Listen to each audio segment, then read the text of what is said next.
for grabbing a seat. My name is Danny Garfield. I'm the developer of the Metronomicon. The Metronomicon is a rhythm RPG. So the idea is, in this classic world of swords and sorcery and magic, these mysterious dance parties are just raining down all over the world. Like raves in the middle of a forest, you've got these rock shows breaking out in the middle of a haunted castle. Wherever it happens, these monsters just flock to the parties, they dance the night away, and they ruin just everything. So as recent graduates of the Neon Shield, which is this rhythm dance academy, we're tasked with kind of going to the heart of these parties, figuring out who's responsible for all this weirdness, how do we stop it, bring peace back to the world.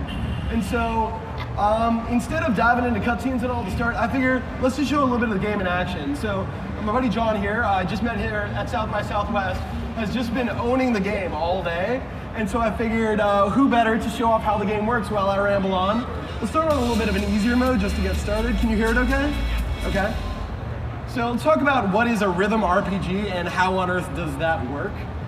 So to start with, what you're going to do in the context of a full story mode is you build a party of 4 classic fantasy heroes. Warrior, black mage, white mage, whatever you got. So today, and heads up to you, white mage tier 1 is your hero. What you're going to do is all 4 of your heroes have their own lane of classic kind of guitar hero inspired music. One of them might be the drums, the guitar, the bass. You only have to play 1 lane at a time, but you do have to play all 4 lanes of music. You're going to dive back and forth between them with the bumpers on your controller. If you need a cure, go to the white mage, make a cure. There's buffs and debuffs and elemental weaknesses. You level up, you have gear to unlock, there's side quests, but it's all controlled through music. And so if I was going to walk you through the example of this particular song, Midnight by Rosie, the band, the way it's going to work is, you can see right now he's on the white mage's track. He's on the black mage now. Whenever he enters a lane to start with, he's casting through this blue period of notes right now. After the blue period, he's going to get this red period of notes, and after the red, he gets the yellow period of notes.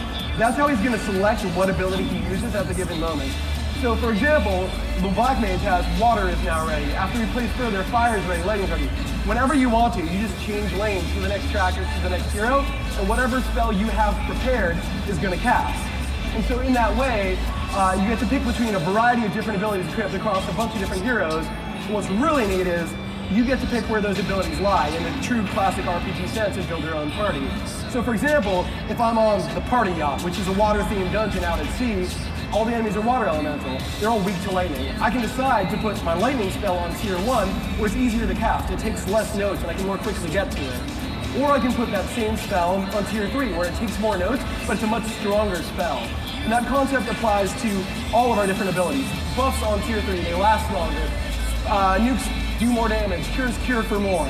And so you really do have all the trappings and strategies of a role-playing game in a big, weird arcade music game. So actually, John, if I can steal it back from you for a moment to show a little bit more, I'm going to pass it back to you when we get a little bit harder in a second.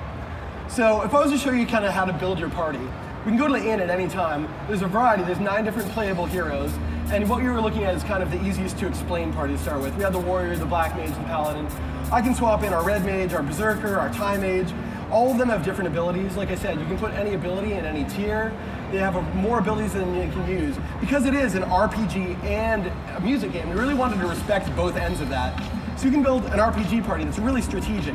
Bloodhound's an ability that does double damage to bleeding enemies, but then you might have to bring the thief, who can cause bleed on those enemies so that you can actually take advantage of that. If you're more about music games, less about role-playing game, you can build for that. There are pieces of gear that do more damage based on your streak, or do more or less damage based on the accuracy of your hitting those notes. And so really, the players that excel the best are going to combine those strategies, own the leaderboard by being a great music player who can think fast on their feet. But another cool thing, and this is where I'm going to try to trip John up because he's just started playing this weekend, is we have an arena. Across all the modes, if you do enough damage, if you kill enough enemies before the song ends, you'll spawn a mini-boss. Mini-bosses have all sorts of different abilities that can change the dance track. So in a normal RPG, you might have, debuffs that the enemy can put on you. You're bleeding, you're slow, something like that. We have all those debuffs, but additionally, we've got moves that'll change the dance track. Enemies can rain fireballs down the track that you have to run lane to lane to catch to defend yourself. Like that. They can roll boulders down the track that you have to, while playing the music, dodge out of lane to protect yourself. They can kick you and dizzy you and make the lanes stumble back and forth as they play, or make the notes rotate, or make them colorblind or fade in late.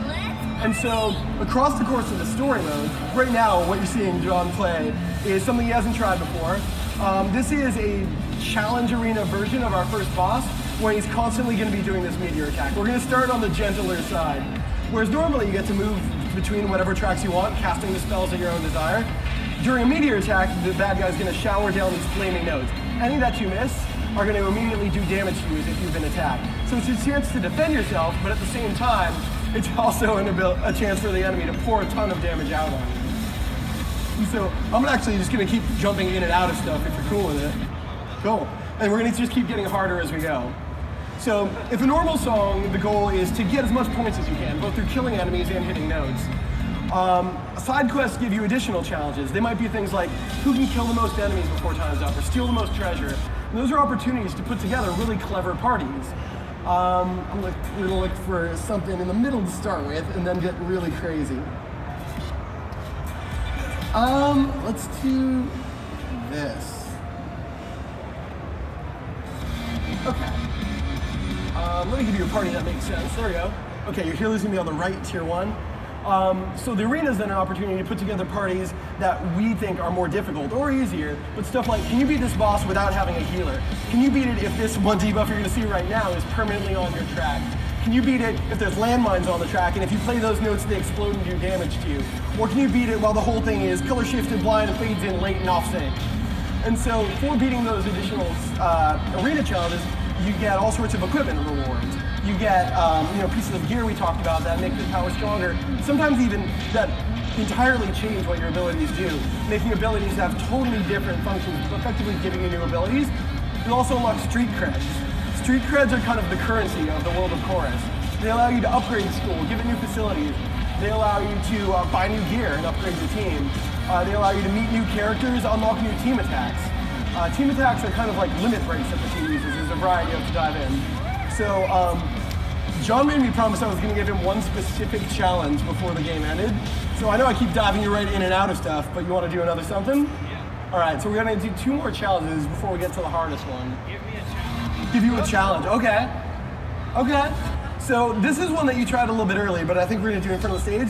Then I'm going to give you one that I don't think has been defeated yet. So, there are 2 specific debuffs enemies can use in the game, Dizzy and Spins. We never in story mode ever let those 2 things combine. When combined, they're just too hard. Dizzy will make the notes waver as they come down the track. Spins makes the notes rotate. Enemies have all sorts of different abilities, just like in a classic RPG. Some of them change the way you play, some of them debuff you, some of them do classic RPG techniques. Spins and Dizzy together. This in the arena is the only place you'll ever get them both combined. This is one of the harder challenges. The reward for it is a piece of gear that rewards you for playing notes accurately and well. As you can see, all the notes are spinning, they're wavering back and forth, and then on top of that, this particular team has no real offense in it. So you're gonna have to be stacking status effects like Protect. That's gonna protect the team and reduce their damage. Haste, cast by the Time Age on the far right. That's gonna make sure that your heroes can attack more often. Focus is gonna make sure their attacks take less beats to cast. And so it's all really inspired by a turn-based RPG. If you can imagine like those classic Super Nintendo era Final Fantasies, the active turn-based system, the active time meter, where like you can take as much time as you want to take your turns, but the enemies don't wait for you. Think of that, but the music is your clock. Enemies are constantly attacking, they're doing whatever they need to do to defeat you. All of your attacks take a number of beats to cast, or a number of beats to recover. You can take as much time as you want after you change lanes to start playing notes again. You don't have to jam around, play, switch, play, switch.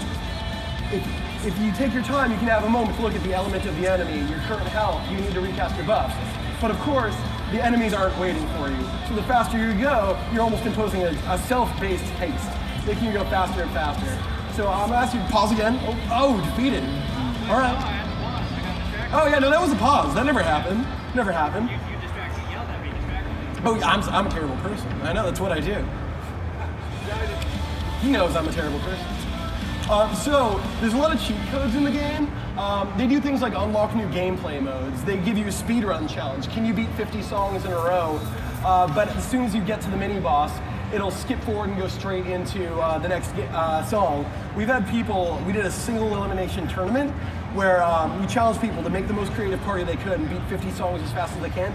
People beat 53-minute songs in 26 minutes. And this is on the back of people coming to the tournament and saying, oh, you know, you have not seen my final form. This is the party that is pretty good. In the semifinals, I'm going to bring a better party. And in the end, we had people bringing teams that, you know, had no healer, but instead had the time mage feeding his turn into other people so their secondary ability could cure them. So the two last challenges I'm going to give you, John. To start with, we have a song called Pub Step. Pub Step has been described by a streamer just this week as all the songs are hand choreographed. You can play them on a guitar. It's actually shockingly natural. You can play them on a dance pad, and you can play them on keyboard controller. Someone described us having choreographed this song as just rubbing our face on the keyboard for 10 minutes. So first we're going to do Pub Step. Following that is one cheat code that makes the whole game run faster. The songs go to chipmunk mode, they all sing faster and higher. And we're going to do our hardest convention song on Ziptune. So are you feeling up to it? I'm going to try to narrate the strategy you're up to as you go. Oh, I might have given you a totally gibberish party when I was showing you how to make a new party. Let's see if you have a healer. If not, you do, okay. So yeah, that's all good. Right now, what John just used is his team attack. It's almost like a limit break. There's a bunch of different team attacks you unlock through doing side quests and missions. This particular team attack is going to lock John to just the hardest track. This is probably not the best song for that, but every note he hits is going to make one of his heroes immediately attack. If he hits enough notes before this mode ends, you see that wick moving through the exploding barrel? That's going to do a giant explosion of musical damage and knock down a ton of enemies at once. So John, you're actually doing great.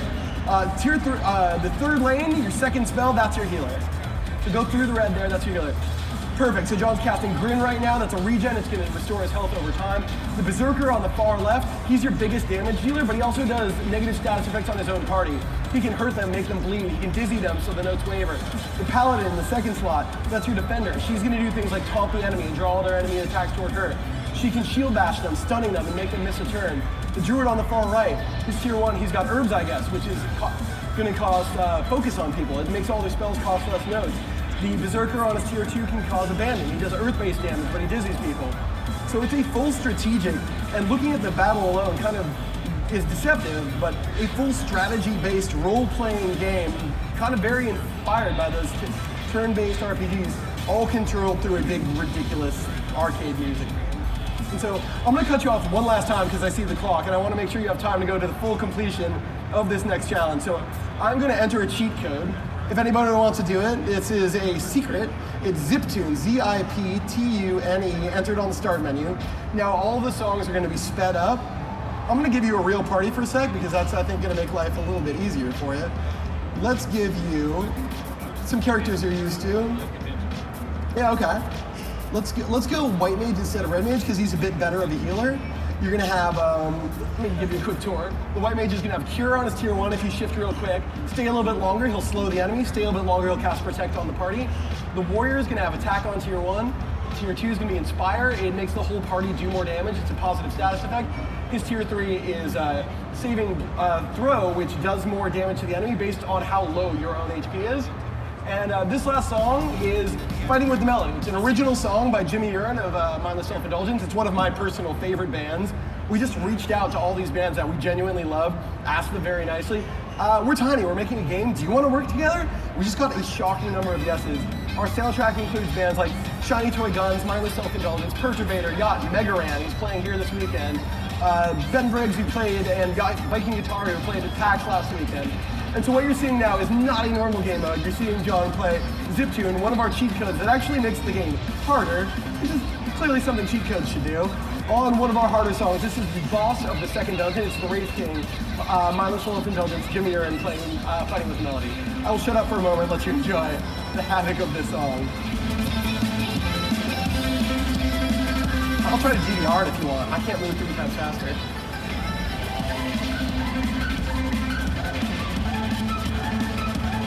Oh, done. And see, this boss, one of his special attacks is he'll actually roll those boulders down the lane. Whenever you see those boulders fall down the lane, John's not just going to have to play the notes and not just think about his strategy, but he's also going to have to dodge those boulders by changing lanes to avoid taking that giant damage. Likewise, this boss can stun him, interrupting his casting. He can kick him, dizzying him, making the lanes waver back and forth. And while all that's going on, John's having to balance casting Cures, doing damage, avoiding doing lightning damage on this Wraith King. He can cast damage from lightning spells, making sure to hit his weakness, which is Earth, he can use his shield bash. And I've blathered long enough. This thing's happening.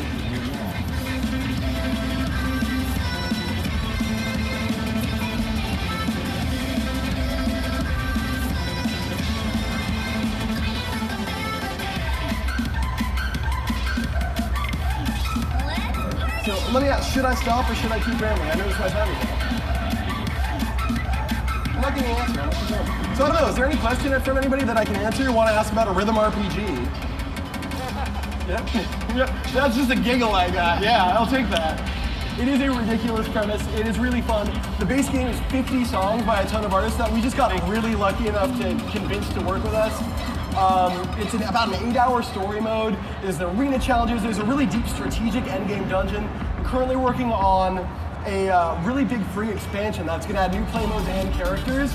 That's going to come out at the same time as our PS4 and Xbox releases this summer. Otherwise, it's available on PC on Steam right now. Thank you everybody for letting me talk your ear off. Really appreciate it.